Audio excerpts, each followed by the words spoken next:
Good afternoon, ladies and gentlemen. Very warm welcome to today's session on the secrets for successful corporate startup collaboration. I'm thrilled to moderate this panel today. My name is Maria Seifert-Gasteiger, and I'm Chief Innovation Officer at Vixcelerate. Let me start by giving a very short introduction on Vixcelerate and what we are doing. We are running an innovation hub in the city center of Vienna. And we offer offices to startups, innovation companies, and incubators that rent offices in our premises. And there is a thriving ecosystem in our building. And moreover, we offer innovation services to corporates. This way, we are supporting them to be more innovative and to exchange their best practices and their know-how in becoming better together, so to say. We have more than 38 companies in our hub and over 200 ecosystem partners around in our ecosystem. That's our ecosystem, that's our corporate partners, and our ecosystem that consists of very renowned startups like, for example, N26 or Toolsense, and some very well-known Austrian corporations like Palfinger, like Wüstenrot, like BTV, which is an Austrian bank. I have the honor of giving you a short introduction on our workshop today, and we have defined some goals that we want to fulfill today, so to say. First of all, we want to learn from each other. We want to take away concrete recommendations or tips how to cooperate with the startup. So we want to have concrete learnings on which things did work and which things did not work. We want to understand both sides. I believe it's very important to not only have the corporate view on things, but also give the stage to startups because their perspective is completely different or might be completely different to that of the corporate. So I think it's very interesting to hear both sides, and we are lucky to have both sides present in the workshop today. Also, I believe that it's important to involve the operational level and also have the operational level in view or in mind when talking about corporate startup collaboration, because obviously the perspective of an innovation manager might be completely different to the line manager that is really in charge of delivering the results of the corporate startup collaboration. So there might be a completely different perspective on the operation level when talking about successful cooperation. And we want to also involve these views in our discussion today.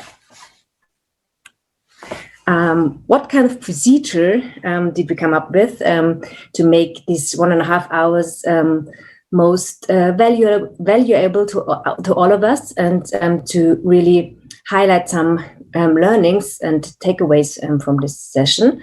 We have a corporate representative for each case and a responsible employee of the startup. We are very lucky to have the CEOs of the startups here today. And together we are going to analyze and discuss the cooperation on different categories. So we've been thinking about a structure, and we want to follow the structure to give our discussion a good structure and to follow a red line, so to say. And the structure is as follows. We start with the matchmaking. How did the cooperation come along until the end of the cooperation? What were the results, and how was the cooperation able to implement the new solution into the business?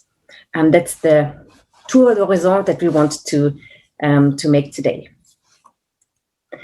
By having said that, I would like to invite you all to ask questions. We would very appreciate if this session could be a bit interactive. So don't hesitate to use the Slido function that should be shown on your screens already now. We have some technical support here, so Alexander will help me to see if questions are in the chat. So don't hesitate to do that, and we will be very happy to follow your or to involve or to include your questions into our discussion. So please do not hesitate to do that. we are very happy to answer the questions and to also guide the discussion in a direction that you would like to have it. So if there's anything that you want to know, or if we should elaborate something, just let us know. We're very happy to do that. By having said that, my welcome words are almost finished. Let me just introduce you to the two cases that we're going to discuss today. And the first one is a case between Saab, a Swedish company, and ML Reef, an Austrian startup. And we have Karl Eldebo here today.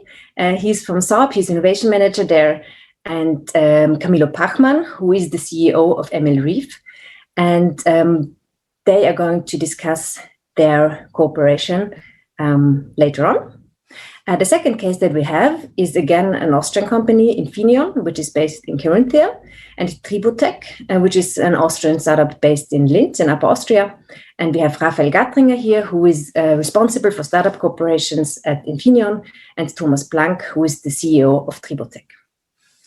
And as a wrap-up, we would like to conclude by highlighting the learnings that we have gained through our discussion. I mentioned before that we're going to follow a structure, and here it is. Here are the questions or the challenges that we want to tackle today. So we're going to start by giving you a short description of the cases. So what happened? What was the collaboration about? Which technology was used? What was the purpose or the aim of collaborating with the startup? Why did the corporations seek the opportunity to work with a startup? Then the question or challenge that we're going to tackle is matchmaking. How did the collaboration come along? A very interesting or a very important step in successful corporate startup collaboration. Then always a big issue, procurement. How did the contracts come along? How did the financial and legal stuff go? Which departments were involved? What was the struggle inside of the startup? What was hard for the corporations in doing this more technical stuff, technical side of the corporation? Then we would like to deep dive into the collaboration itself. How did it come along? How did the pilot project go? Was there any customer feedback that we would like to discuss or that you would like to mention? So how was the real work done, the actual work between the startup and the collaboration? And to wrap it up, we would like to talk a bit about how the project was completed, how it was handed over to the company, so to say, or to the operational departments that were in charge of proceeding with the results of the pilot phase. And what is the outlook? How are you going to keep working together? Have you any plans on further cooperation, or are you going to enhance it even? That's the last question that we want to discuss today. Yeah, I will always keep this structure a bit in mind when asking my questions to our panelists. And I would like to hand over the word to our first case, which is Karl Eldebo from Saab and Camilo Pachmann from ML Reef, and we decided in advance of ahead of this meeting that Camilo is going to start by presenting the case, and then I would also like Karl Eldebo to present himself very shortly, and then let's go into the discussion and to the case too. Camilo, please unmute yourself. The stage is yours. Yeah, thank you very much. Telling short about what we do. At ML Reef, we follow this crazy idea to build a platform to cover the entire machine learning lifecycle in one platform.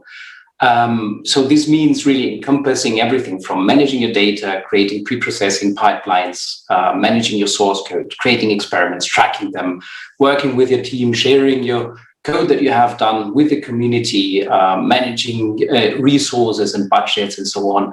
And all this within an open source environment and building on open science principles. And then again, made for individuals, made for teams and organizations, and for experts and beginners alike. So meaning that you have to enable a high degree of flexibility, but at the same time making it very easy to people and newcomers to adopt, and also to allow as much use cases as possible. So this is a very colorful world that we are trying to create with MLReef. But for me, this is extremely important as well. And if you like, machine learning is software engineering, but on steroids. So you have an added layer of complexity that organizations and companies and individuals have to even overcome. But if they do, they might gain a true competitive advantage at the end. And if you look at the market itself, you will see that around 3% of the roughly 10 million data-driven organizations worldwide have operationalized their machine learning development. This means that they have the infrastructure in place, they have the teams, they have all the software that they require to really push forward and be efficient in what they are doing. And all the rest of the companies and many of the other organizations are sort of standing at the sidelines and watching and are like, come on, we want to be there as well, and we want to support our one data scientist possibly that we have in being more efficient and increasing the output that they have and gaining also a little bit more confidence about what they're doing. And at the end, for many organizations, this procedure is based on an investment case as well. So how much does it cost for me to adopt machine learning? And for many of them, it's simply too high at the moment. So this is a situation that for me personally is not acceptable. This was the idea or the founding idea as well of MLReef at the end. And if you look, AI is a lot of possibility.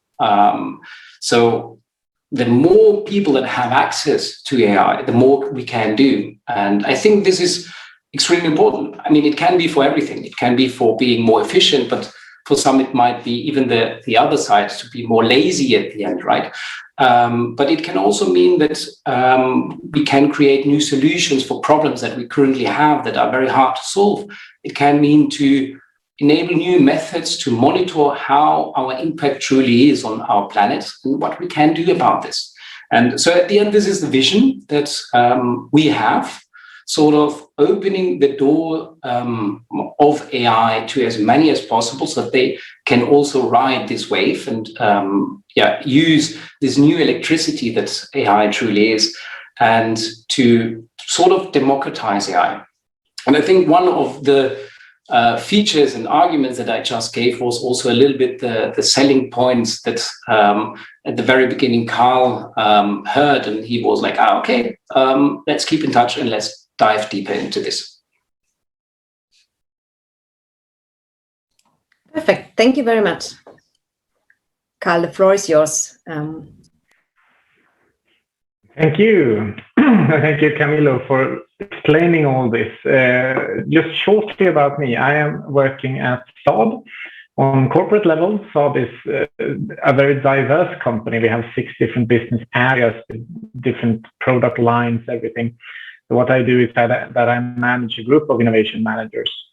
And also in that work, I meet a lot of startups to see, is there anything here that my group should like to dip into? And what I really found interesting with MLReef was that it had the idea, I would say, because, I mean, it's not yet fully grown, but it's coming there as most startups. It had an idea that was really appealing or really interesting for us. And also that they were able to, well, if you look at ML Ops from Azure, or if you look at Google Labs, they had the ability to actually build this on-prem for us, to integrate it into our structures, because as many companies are, I mean, we are a military company, but if you are an infrastructure company or a health tech company, you don't want to upload everything that you do into the cloud, because there might be other people listening. So this was also an opportunity that we couldn't receive from our, well, I would say, normal suppliers of this. And so when I heard this, and then we introduced the MLReef team to our innovation managers, they said, oh, well, this must be something that we look into, because we lack this kind of ability from our normal suppliers. Thanks for that. maybe you could also add, when did your collaboration start and how did you meet? So what was the matchmaking? How did you two get to know each other? And how was it, Camilo? You reached out to me after the corporate day, I think. We didn't have time to meet at the corporate day. No? You reached out to me, Carl. I reached out to you, maybe. Yes, I remember that, yes. No, we saw each other somehow at the corporate day, which this year is the Connect Day here at the Vienna. So it was in a matchmaking, but still we didn't get time to connect on that very level. And then we started talking about, the whole case somehow. So it was basically a year ago, I would say then. Yeah, I remember from my side as well. I mean, we are developing Emerif since around 2 years, or a little bit more than 2 years now. And back then we were not out there yet. I mean, we had a landing page, we had our slides, and we had a little bit of material, but it was sort of presenting the case and hearing Carl out and trying to understand as well from our side what they require. And I think it was quite, I mean, to be honest, on my side, it was a fantastic journey, because it was the doors were opened and we could present and we could show, and we had not to do much about this in order to really get Emerif into Saab at the very beginning. So this was very welcoming on our side. So there was a lot of listening in the beginning to get to know each other. And as far as I have understood, because we had some meetings before this session, the chemistry between the two of you is very good. So you seem to get along very well, which also seems relevant for the fruitful cooperation that you have. Yes, I mean, if I start on answering this, I mean, from my experience as well, engaging with large organization doesn't mean you work with one individual. It means you are working with a lot of them. And having one person there that you really connect with, where you can build trust and where you can build transparency as well. This is extremely important from our perspective, but also obviously from the corporate perspective. What are they engaging with? How far are they? Stuff like that. And their personal connection is extremely important. And this was something that Carl definitely brought with him, where we just really connected. And I don't know how far it was in the deal making that we even met in Vienna. We had some beers. So we could build this relationship, and which is very important, because at the end you are bound together for a couple of while. And from our perspective, it's a topic about resources as well. How much are you willing to put into this relationship? And if it's bound to a good foundation where you can trust each other and where you can build a fruitful relationship out of it, then this investment is worth it. And this was definitely one case that we had in mind at the very beginning, and was definitely there. That's great. Good to hear. Carl, you want to add something? Yeah, I totally agree that it was some kind of matchmaking also on the individual level. And I think that apart from it being nice to agree with the people that you work with, it's also very important when you meet a startup, because a lot about the startup is not only what they have off the shelf, like what you can get this instant, is but about where are they aiming, where are they going. Collaborating with a large company can turn or divert a startup from its original course, and you don't want to do that either. But you rather want to add, and you want to play along in the vision of the startup, which is also very important. So it's a lot about mutual understanding and seeing the benefit in the cooperation for both sides. I understand. Let's maybe take let's take a minute to look at the second case that we have here today. That's the cooperation between Infineon and Tribotech, and we have Raphael and Thomas here today. And I would like to invite you, Thomas, to present your collaboration. What was it about? Where are you standing right now? And maybe also add a short presentation of your itself to that. Sure. Thank you, Maria, for the introduction and for having me today. We at Tributech offer a data audit and sharing technology. Our customers use it as technical backbone when developing new data services or data platforms to automate the data ingest pipeline and to establish trust in data from data source to data consumer, even across company borders. So, for example, a fintech platform use it as underlying technical basis for setting up pay-per-use models for the customers, selectively accessing machine data from an operator, sharing it with the machine data, with the financial institutions, and also with an insurance company, and therefore needs trust, so tamper-proofness of the shared data, because it's the underlying basis for payments, for example. And this is where the collaboration with Infineon comes into play. We met each other at the Industry Meets Makers, I think it was 2019. Infineon had a challenge around their Trust X chip, and we were looking for an hardware root of trust. Because if you want to establish trust from sensor to consumer, you need to anchor it to, in the optimum case, to a physical asset, and therefore the Trust X chip was the perfect fit for us to extend our technology. And so yeah, we participated in the challenge, and afterwards continued the discussion, and yeah, I'm now an happy security partner of Infineon. Started as associate partner, and end of last year got upgraded to premium partner. So it's quite a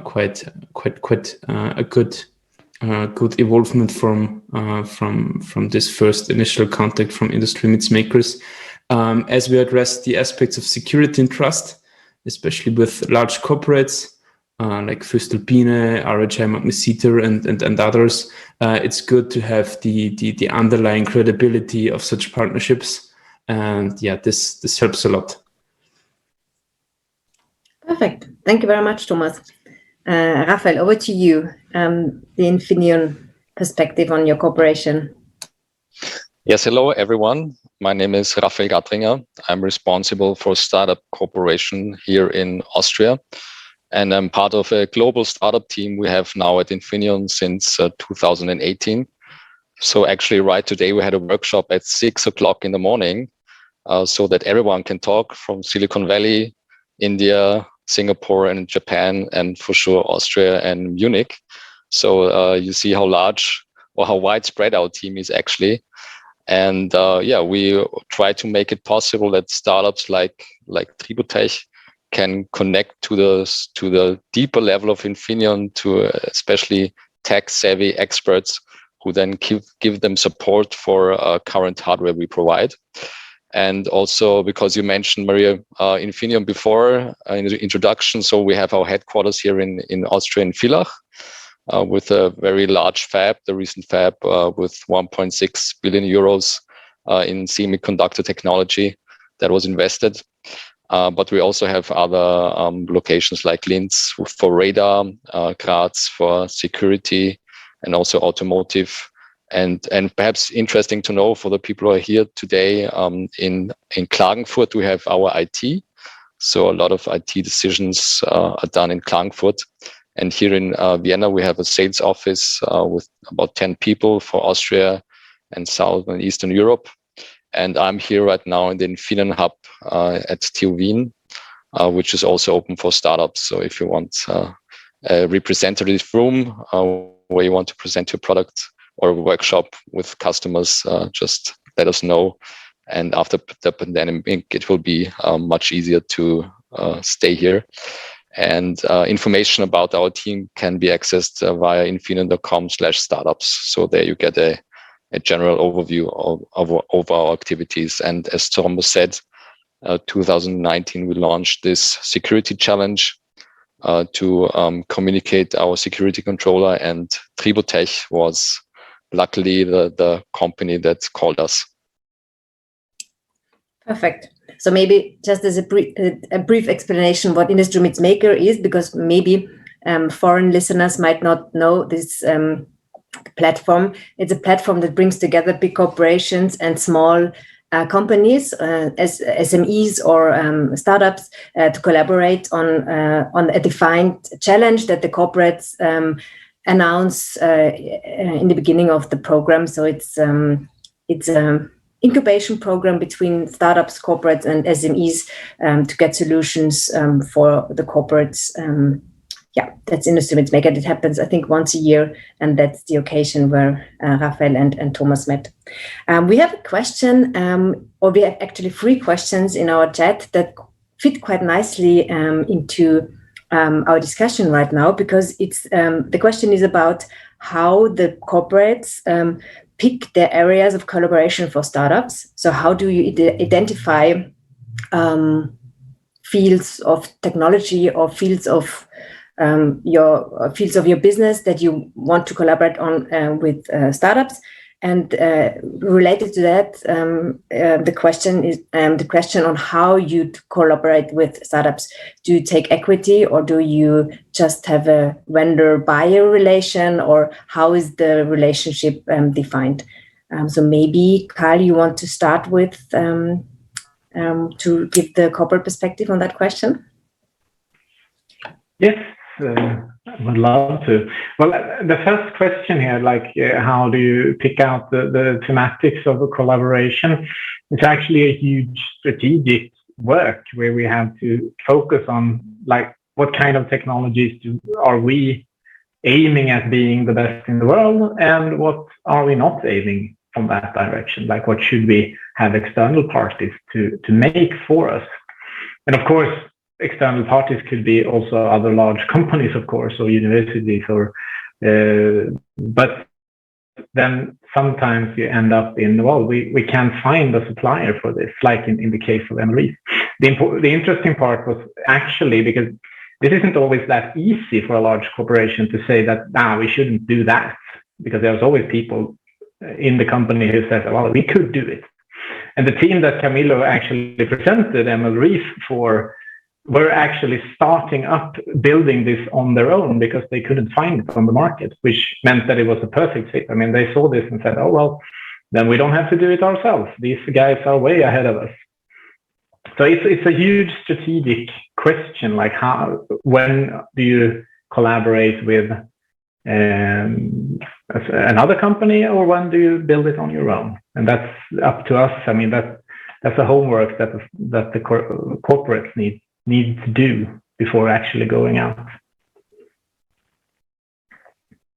And how do you get involved, or how do you participate in the startups? Is the second part of the question. Maybe you want to elaborate on that too. Yes. And if you know that, okay, this is not something that we are to be the best in, then it's quite easy, because then you have a buyer-supplier relationship.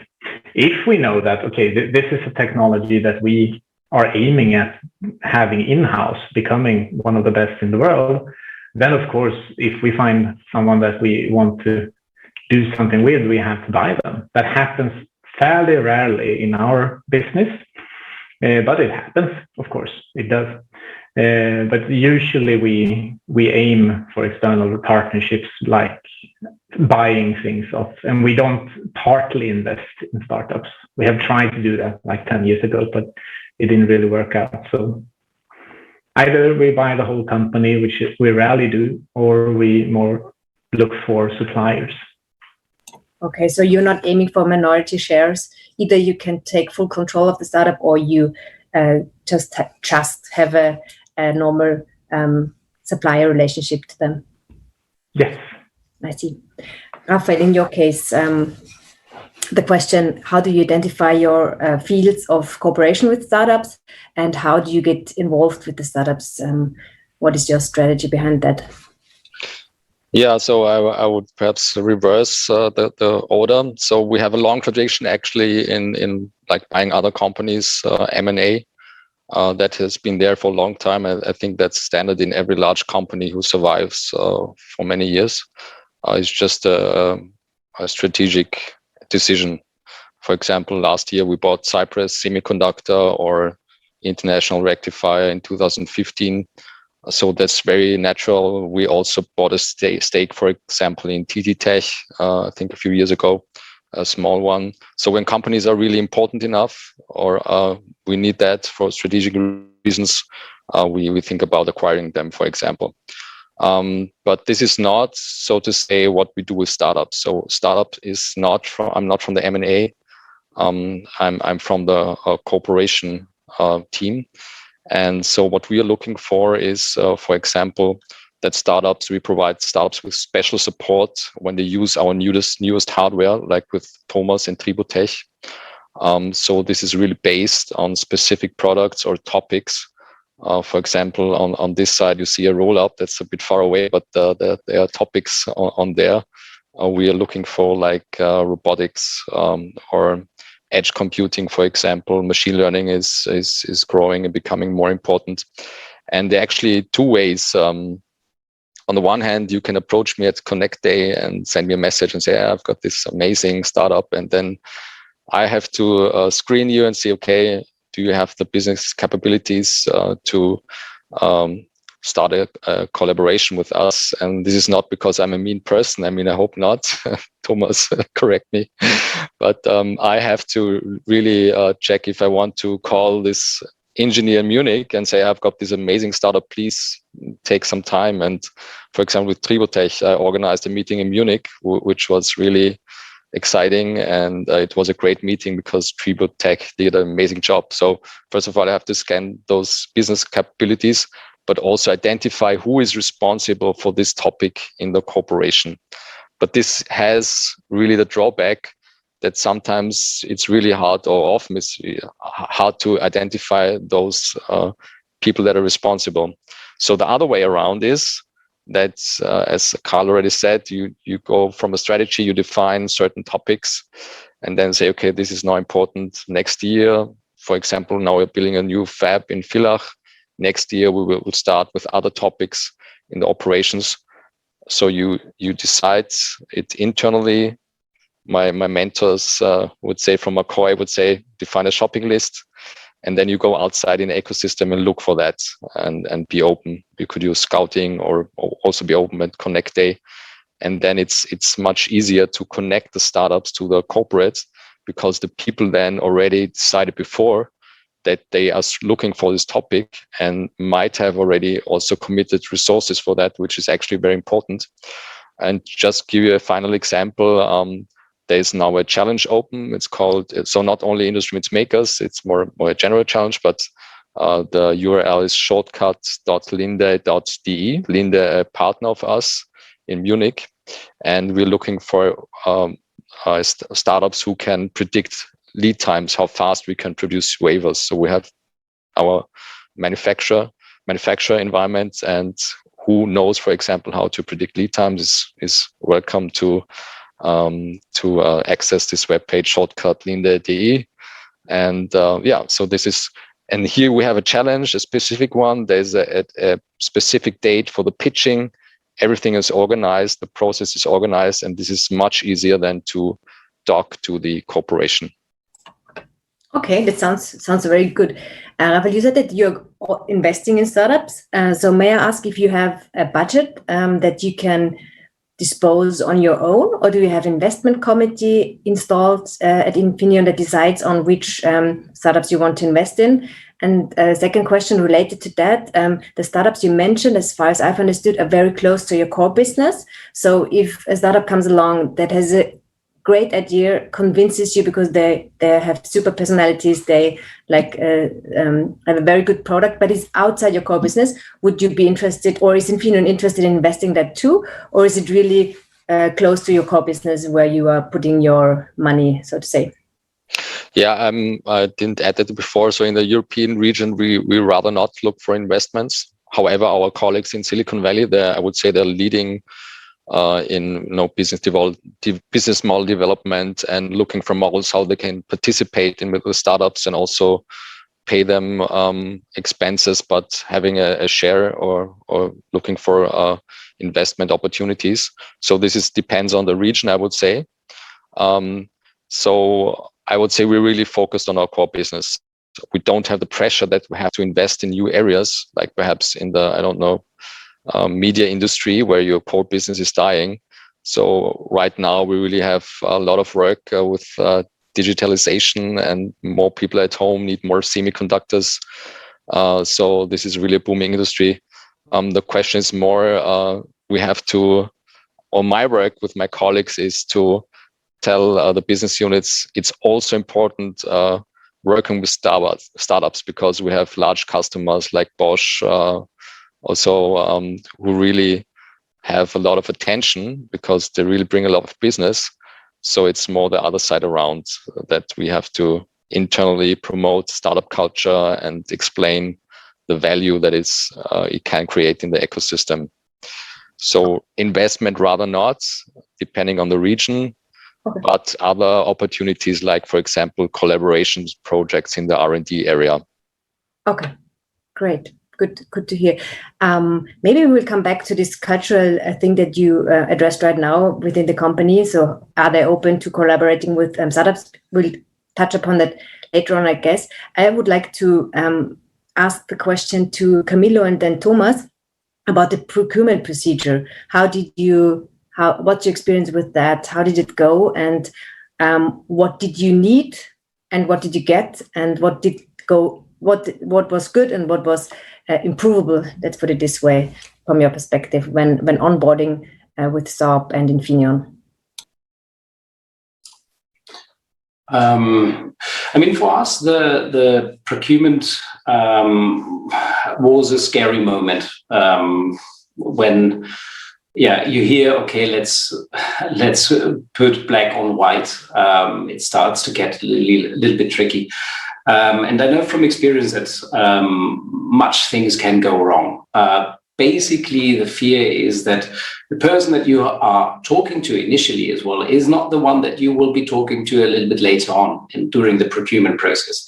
So this person does not understand the value that you are driving, and maybe has other things to do as well, and leaves you a little bit hanging or something like that. There's obviously another fear, which is contracts, to put a word on that. I've seen contracts many pages long. And as a small startup, you don't have a legal department that can screen through this and can evaluate the risks and everything that is attached to it. I have to be very honest in this case. This is something that I don't know if you, Carl, pushed it proactively in Saab, or that was already in place when we arrived.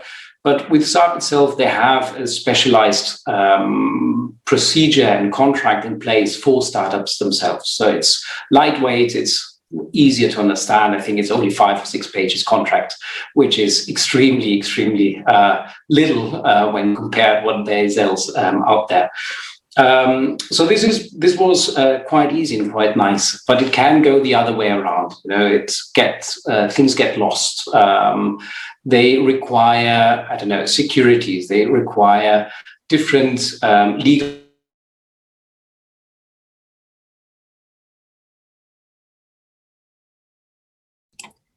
Camillo, okay, you're back. Yes, here for a while, but now I think you're. Okay, thank you.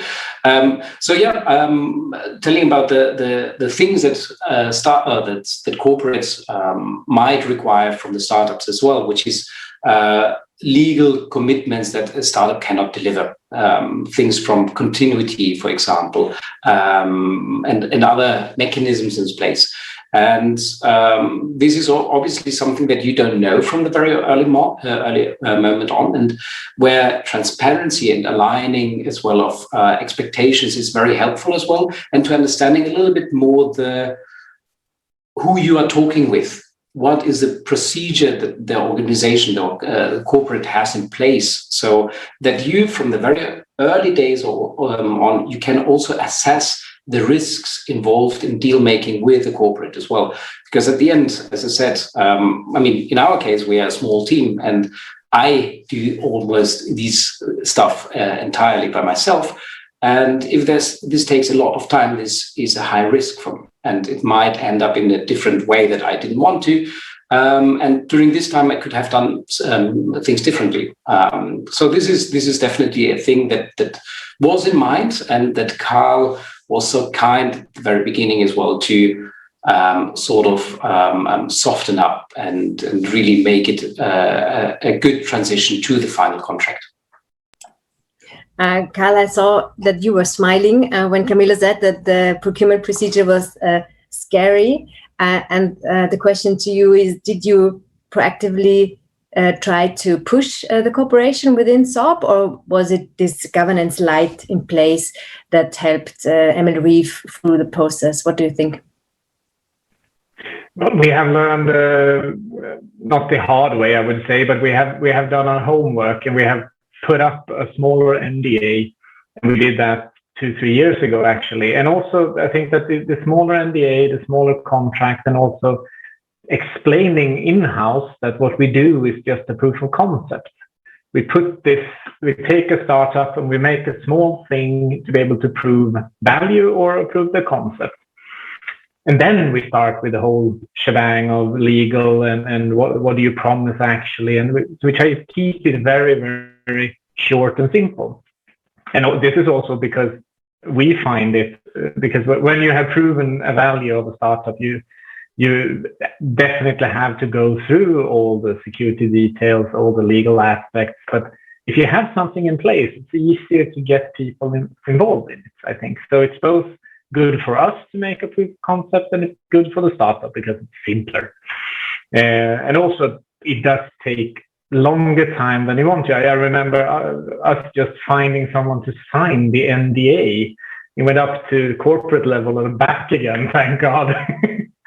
But we have a really good person at legal who likes startups, who is part of the innovation team, actually. So it's a good way, if you are a corporate listening to this, find the right people at legal who knows enough, but also who understands the idea of what you're doing and involve them in the day-to-day work so that they see it. That's one of the benefits that we have that my predecessor put to place before I came in. Mm-hmm. Yeah, that sounds very helpful to find lawyers that think that have an entrepreneurial mindset, so to say, and that know what the startups and the business needs right now. Just this morning, I had a very interesting discussion at Accelerate with a startup that went bankrupt while waiting for a big corporation to get all the contracts and all the procurement procedures in place. And then they were bought by another investor because they still simply could not survive on this cooperation with this big corporation. And I think there's a lot of responsibility on both sides to have a framework that allows the startup to survive, so to say, to have a good business relation with the big corporation. Thomas, over to you. What was your impression, or how did you experience the procurement procedure when working with Infineon? The procurement process was quite an easy one because Infineon has an standardized partner program. And we are not directly supplying Infineon. We are using we have a co-marketing, co-selling partnership, and there have standardized partner levels where you receive different benefits. So it was not a scary process for us because when you're dealing with co-marketing collaborations and go-to-market support, there's not much risk involved for both sides from a legal perspective. So that was not a big deal for us. The procurement procedure was not a big deal for your corporation. Rafael, how did you experience this procedure, this process from corporate side? Yeah, Phil, perhaps just a general remark. I was this entry guy, and then I connected them to the company. So I wasn't there at any step, and luckily my colleague Inka was an amazing partner management head who then took Tributech and connected them to the company further, and they have this amazing partnership relationship. So that's really amazing what she did with Tributech. From my point of view, I can also refer to other startups. We have a standard NDA, so we try to keep this as simple as possible. And improvement we made recently, it's now also possible to sign it digitally.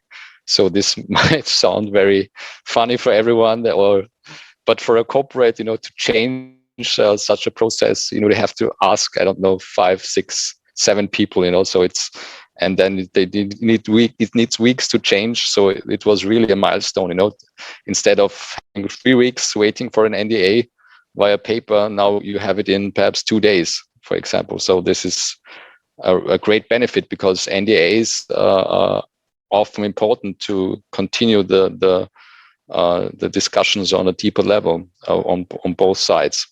So this is a requirement, and I think it's very important for corporates to have fair agreements. Okay, it's not about picking every line and finding every euro, but speed is really of the essence. So it's really about have a fair agreement that the startup say, okay, fine, I can live with it, I sign it. And until now, of all the NDAs I organized, no startup started, complaining or say, let's do this and that. So it was just easygoing. So I hope this is because the NDA is fair, but speed is really of the essence. And this example of your startup, because of waiting time, yeah, that can happen, and that's really bad. And we're also trying to improve our time when we pay startups for services. We know we have to do some stuff there, but this is also another standard procedure. And then I say, okay, startups, why should we pay faster? It's from a business perspective, good to pay late, but only for the customers that survive that period. So this is also, again, a question of culture. Definitely. We have another question from the audience that relates to that, what we've been talking about just now. How do you manage any IP assets that come together with the startup? So, Rafa, maybe you want to start, because you were just talking. How do you address intellectual property rights when cooperating with a startup? Yeah, so before I joined Infineon, or also during Infineon, I had the pleasure to talk to many other corporates who were already collaborating with startups. So I got some great mentors there. And also the feedback is, like in the first 3, 4, 5, 6 months, it's more a due diligence phase, so that the corporate has time to get to know the startup on a more detailed level. But perhaps it's also a good chance for the startups to get the corporates on a more detailed level. It's like dating, so to say. So this helps not to jump into too much risk right away. And after this, let's say, acceleration phase, if you want to call it like that, then you with the feedback of these months of collaboration, you decide if you then want to go for a really IP discussion, because this takes longer time. So for the first phase, I would say a standard collaboration, there are actually no IP issues involved. And for us as a semiconductor company, actually it's only about our competitors, so about other semiconductor manufacturers. So that's actually the only point that would be relevant right at the beginning. Okay, good to know. Karl, how do you deal with IP rights when cooperating with a startup?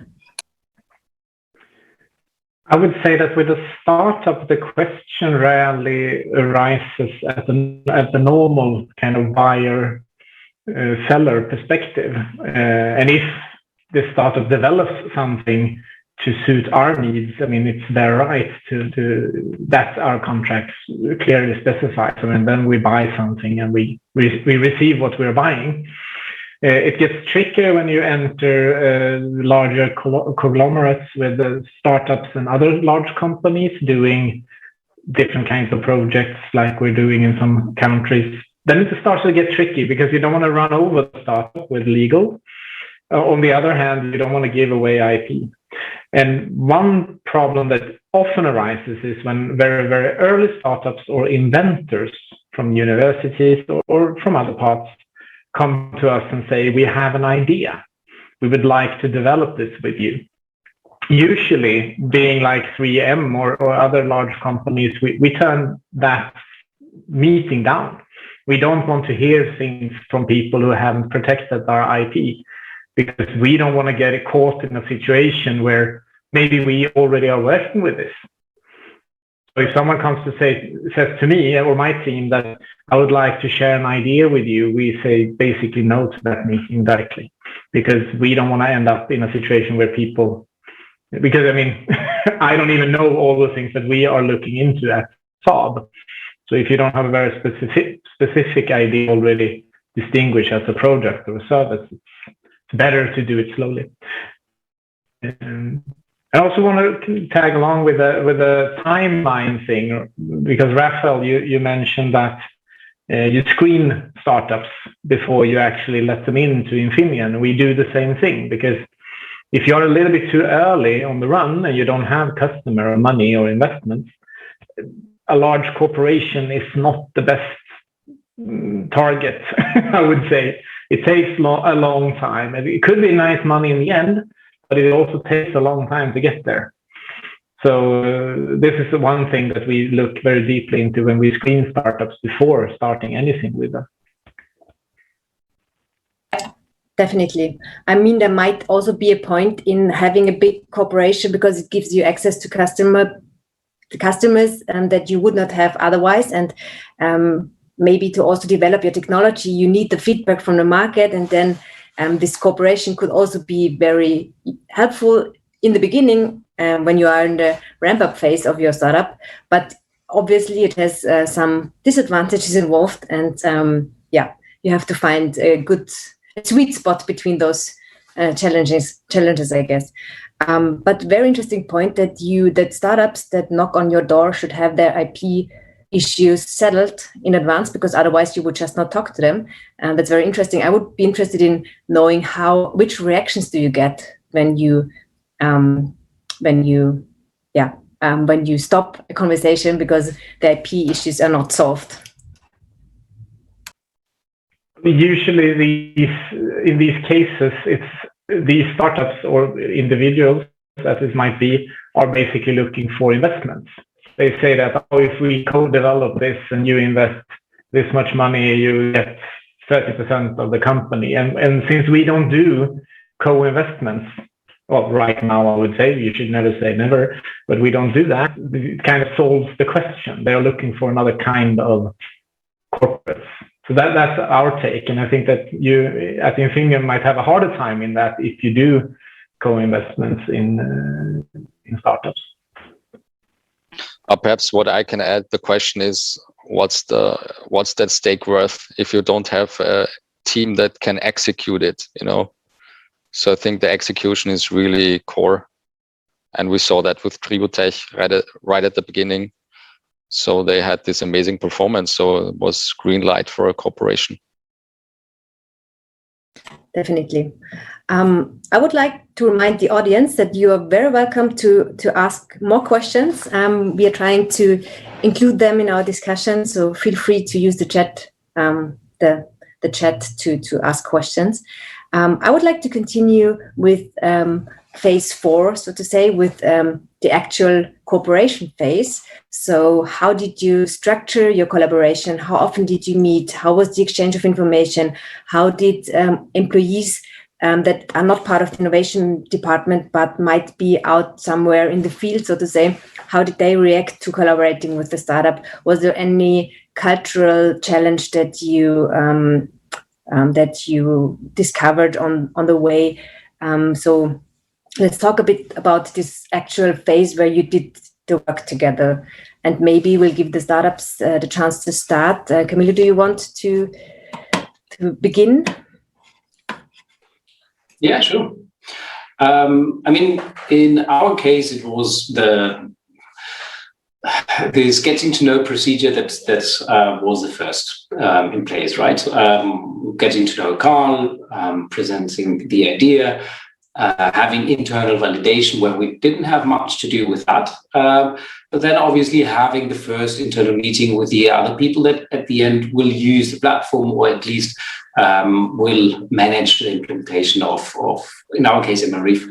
And this was extremely important for us because before that, it's more on a theoretical basis. Even I think for Carlo himself, I think we might use this, it might benefit us, but we don't know yet for sure.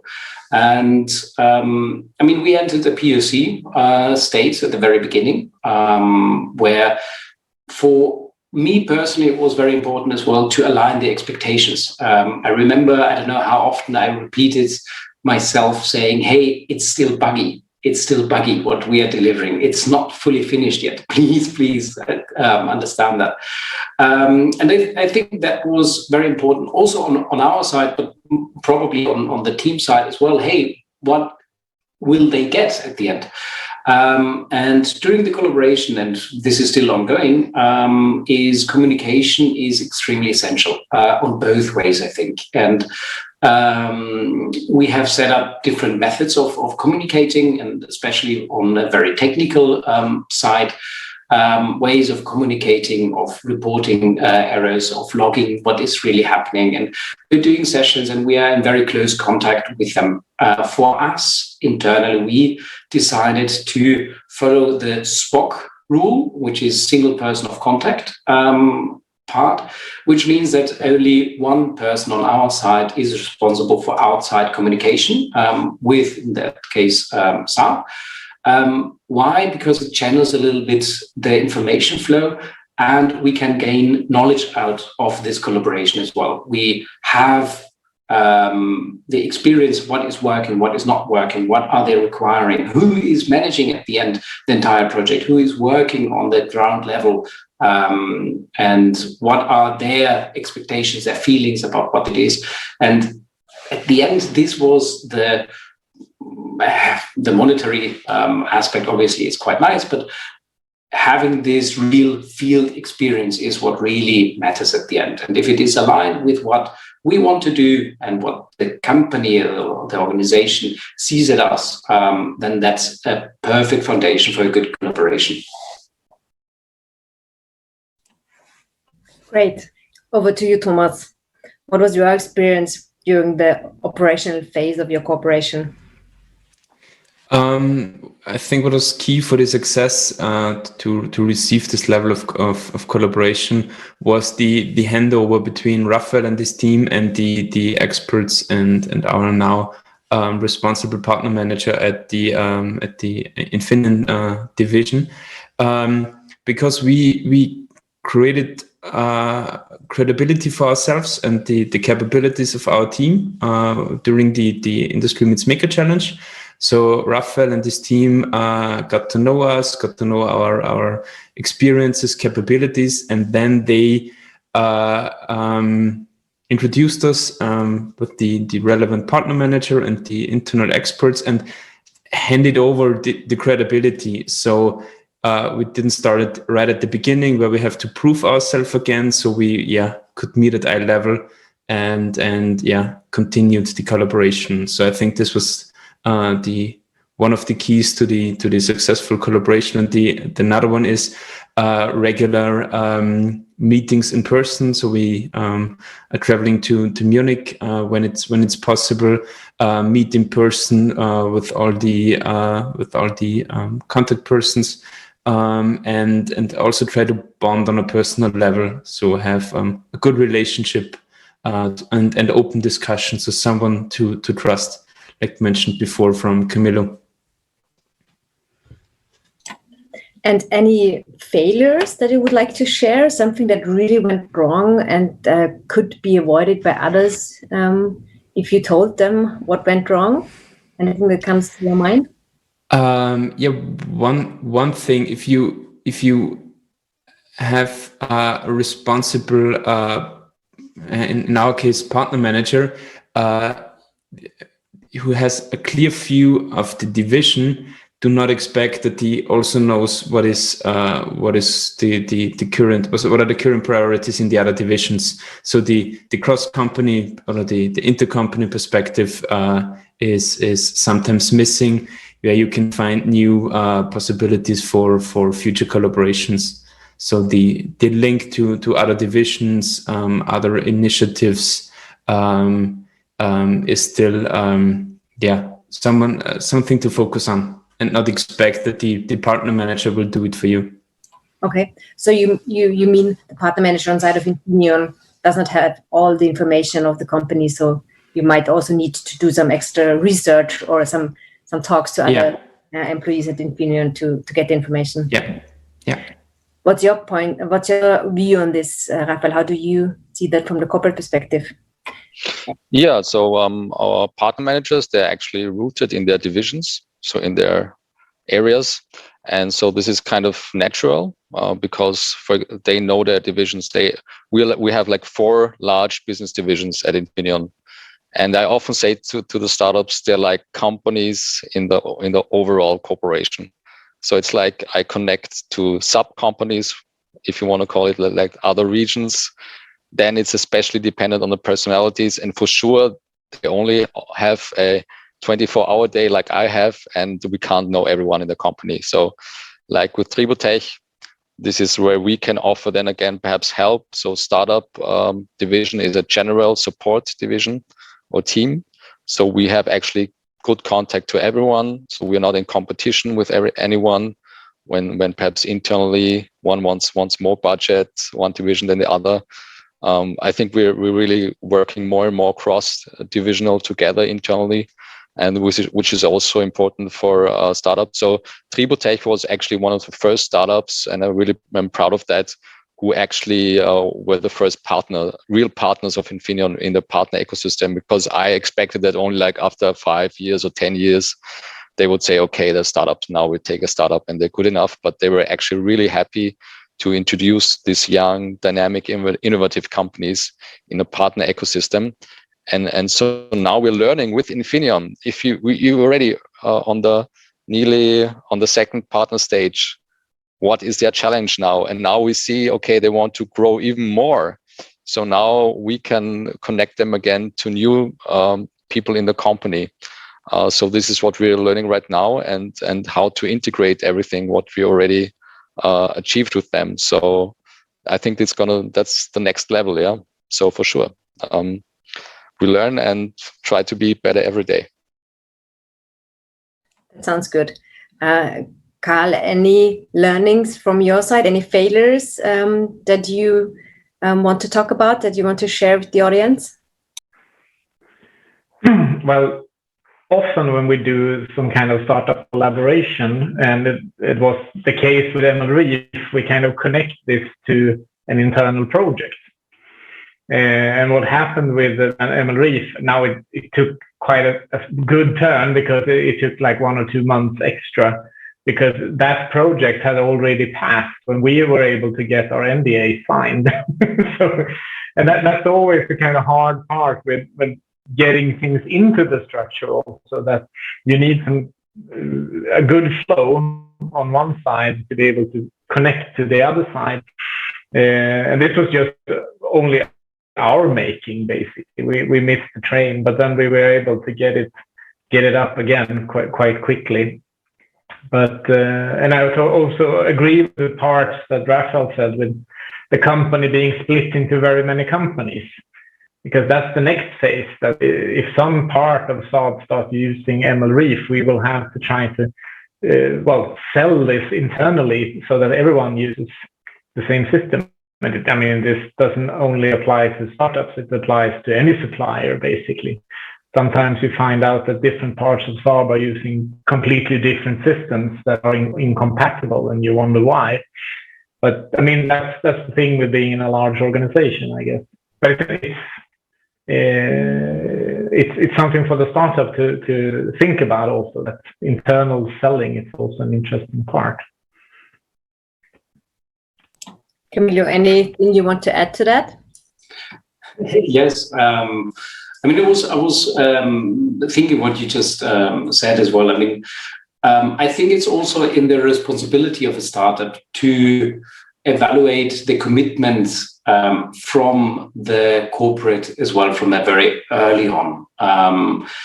And this commitment is extremely critical, because at the end, let's say everything starts perfectly, and then you are within the first team and you are implementing your solution there, and then you have, I don't know, one or two people sitting there that are supposed to implement it on their side, but the commitment is not ready there yet because they're either not different projects or they have not been briefed perfectly or whatever it is. And then you are sitting sort of a short line and trying to push it through and nothing is really happening. The communication starts to fade and everything seems a little bit slowed down. I'm not saying that this is currently happening with SAP, but very generally speaking, this is something that can happen and where it's extremely important to really, from the very early days on, say, hey, do you have time to implement this? Who will implement that?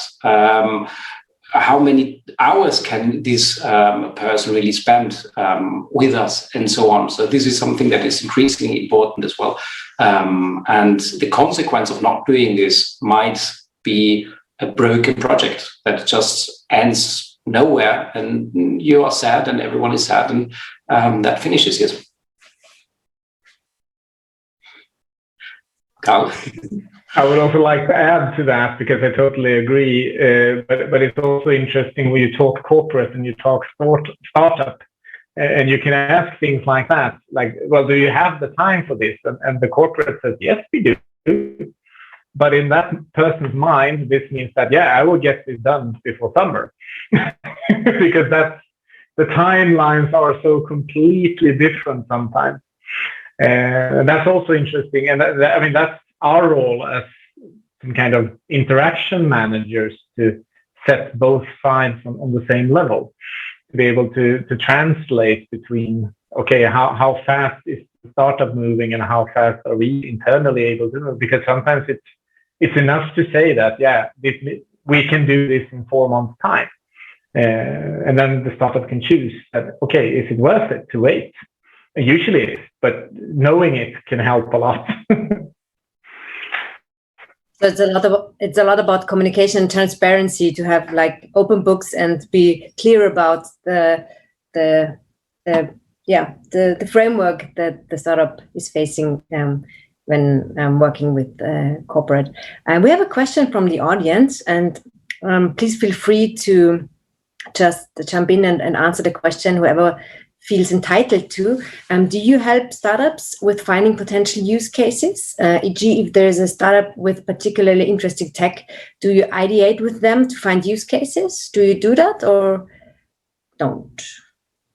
Carl and Raphael, probably the two of you are addressed with this. Yeah, well, I would start and say use cases in general are extremely important for us. So we develop the best semiconductor chips in the world for sure, and we know they have potential, but we don't know every use case yet where they can be used. So this is why we, for example, organize challenges like with Tributech.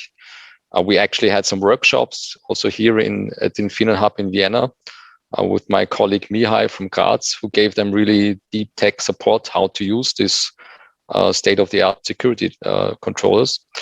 And yeah, as I said, we are actually looking for those use cases, not because we want to then sell them ourselves, products, but we want to know what's possible with the technology. Actually, very good startups, they often surprise us. They also use our chips in ways we didn't think of it. For example, we have the world's best microphones, might be a lot in the smartphones of the audience here. And like startup says, okay, we don't want to use them for standard sound or speech. We want to use it for ultrasound.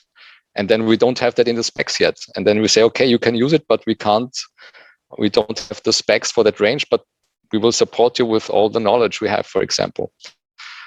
So to come back to the question, I would say sometimes perhaps with large companies, we would do joint workshops together, but right now the startups are the one who really are exploring the use cases. Thanks for that. Carl, do you want to add? Now, here's the bad part about being in a high security sector like military or infrastructure or health tech or banking. It's hard to let people roam around in your data or in your use cases. So what I can say is that we are working on ways of making this possible. Because for a startup to elaborate on a use case with us, often they need data in some way.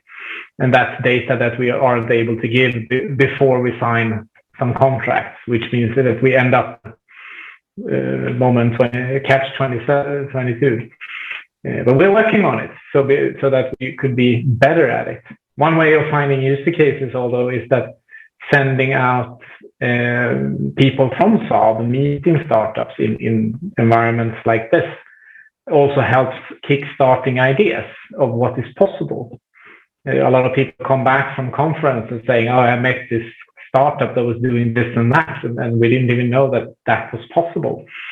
And then you start some kind of then you start a conversation with the startup. How could we use this, what you are doing? But then it's the other way around. It's we that develop the use case. Thanks, Carl, for adding that. I would like to come to the final challenge in our discussion. It's the outlook. So what's the future in your corporation? Where are you heading? And will there be any next steps? And if yes, how will they look like? And what does the future bring? Maybe let's start with Thomas and Raphael. Maybe you want to start.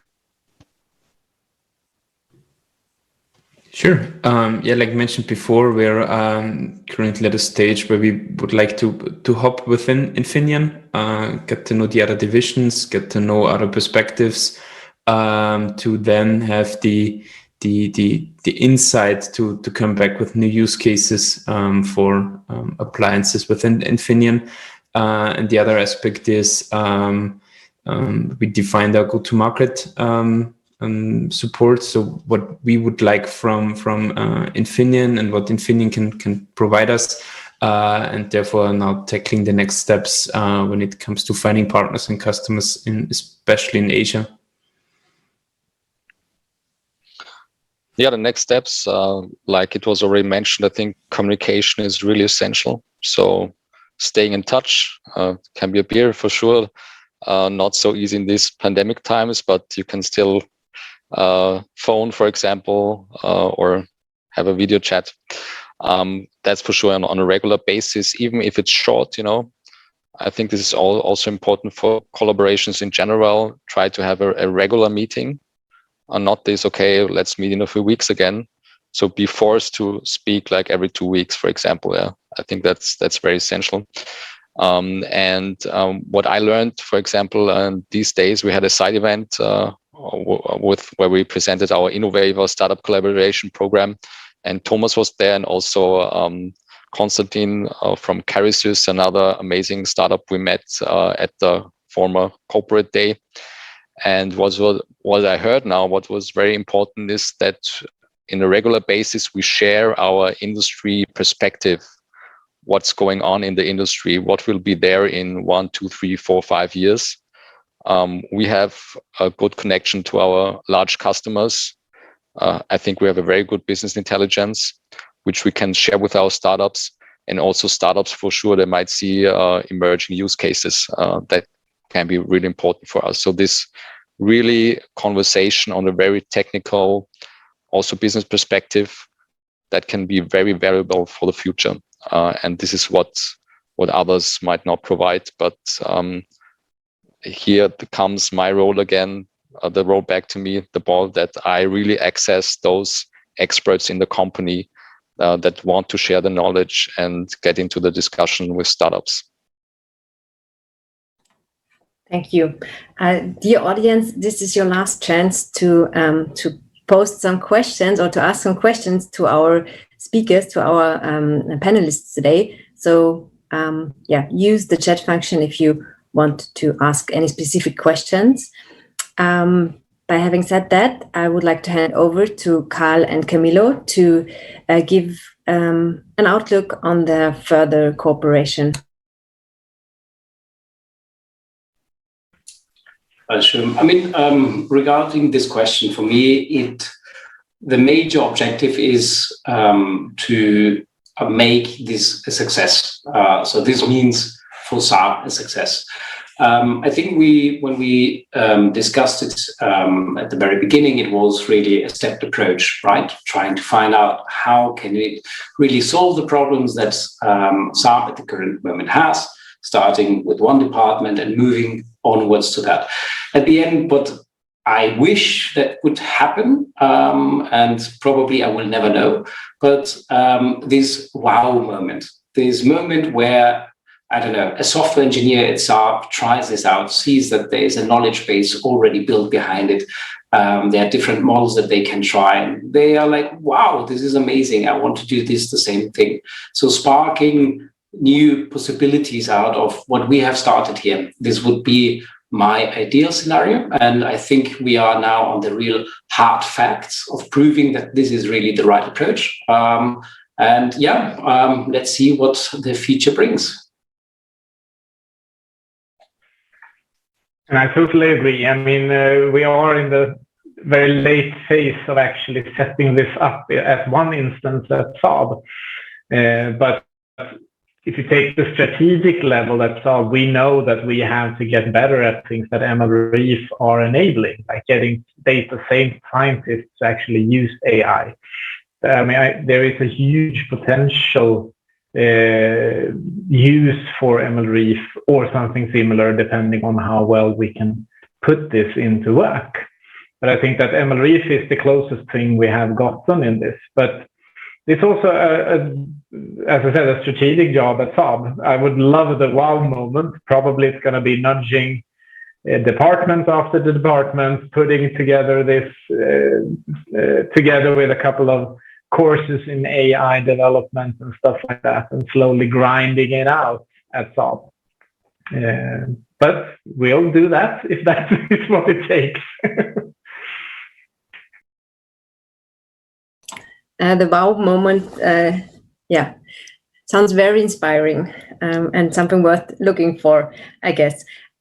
We are coming to the end of this workshop, and I would like to try to make a short wrap up of the things we've learned. I've made some notes on the side while we were discussing, and I would like to share that with you. And please, dear panelists, feel free to add to that if there's something important that I missed or that you would like to add. We've been talking a lot about startup corporate collaboration the past 1 hour and 15 minutes, 17 minutes to be very precise. And what we learned is that it helps to have procedures in place to make things easier and smoother for the startups when onboarding. So a so-called governance light, or that includes smaller NDAs, shorter legal contracts, helps when onboarding startups. So it helps if the corporates have done the homework before entering a collaboration with a startup. We've learned that personal communication is key. It's essential to have very good exchange of views, or very regular exchange of views with each other, not only in the onboarding and in the matchmaking phase, but also in the operational phase when things get real, so to say, and you start working with each other. Startups should have their IPs settled or dealt with before contacting corporates, because otherwise they might risk a closed door or a no, as Carl put it. Startup corporates should also make sure that resources are there if the startup starts to work with the corporate. So it should be guaranteed that there are people in place that have the time and also the money needed to really make the cooperation with the startup a success.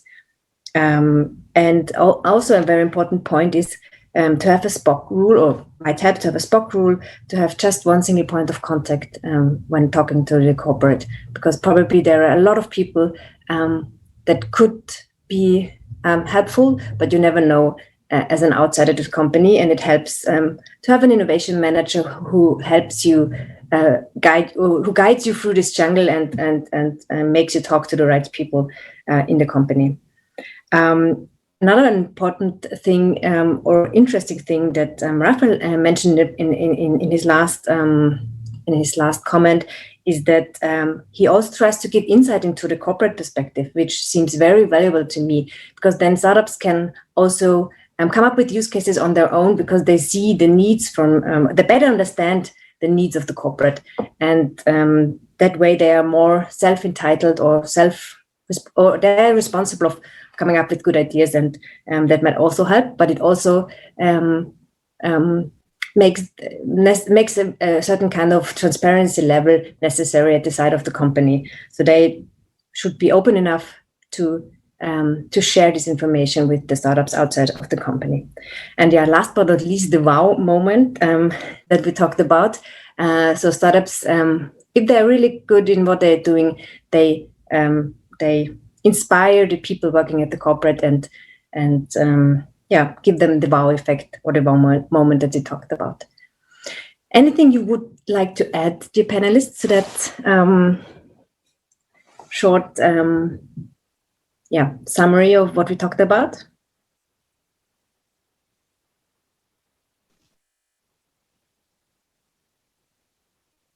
Maria, a wonderful summary. So if you take a few tips from that, you will have a wonderful collaboration. Okay, thanks for that comment. Anything else you would like to add, dear panelists? I might add that we're working now from the corporate perspective. I would encourage startups to reach out to corporates, maybe a little bit more than sometimes I feel that they are doing. On the other hand, I would also encourage startups to, in that outreach, be prepared to get a no. Sometimes it's easier to find smaller companies to collaborate or sell to. Sometimes it's time to reach out to that large corporate. But if you contact one person at Saab and that person says no, it doesn't mean that Saab says no. If you find me, it might be a little bit more certain that we don't find anything interesting, but it's not even sure when it comes to me. So, I mean, when you get to know a large company, several people in a large company, the doors might open. But don't turn all your focus to large companies either, because we are slow, and we are when it comes to the money, it often gets into a lot of money, but it takes time to come there. Very good point. I would add on my side just this final comment: the alignment of expectation, which is extremely crucial on both sides. What am I entering? What can I expect from both sides? And I mean, you mentioned the transparency issue, but it really is required to proactively work on the alignment, and the alignment can change. And therefore, it is extremely important to communicate this well and to really be there to hear out, and to have as well a hero on the corporate level where you can go to and say, hey, sorry, Carl, this is going in the complete wrong direction. Please help me out. And then have this trust built up from the very early days on, that you will be not left alone in this situation. Trust is definitely a big issue in this question. That's true. Anything else you want to add? Because if not, last chance for the audience to ask a question, because otherwise I would all thank you very much for your openness and for your good thoughts and discussion that we had. Thanks to my 4 panelists, Carl, who was there from Linköping, I guess, Raphael, Thomas, and Camilo, who was somewhere outside in the countryside. But we expected some interruptions from animals around him, but it didn't happen. So Camilo, everything went smoothly, I guess. And thank you very much to the audience for listening to our discussion. We look very much forward to your feedback, and we all are available for further discussions. So just feel free to get in touch in case you want to continue the discussion that we had just now. Thank you very much from my side. Thank you. Have a very nice evening, and talk to all of you very soon. Thanks.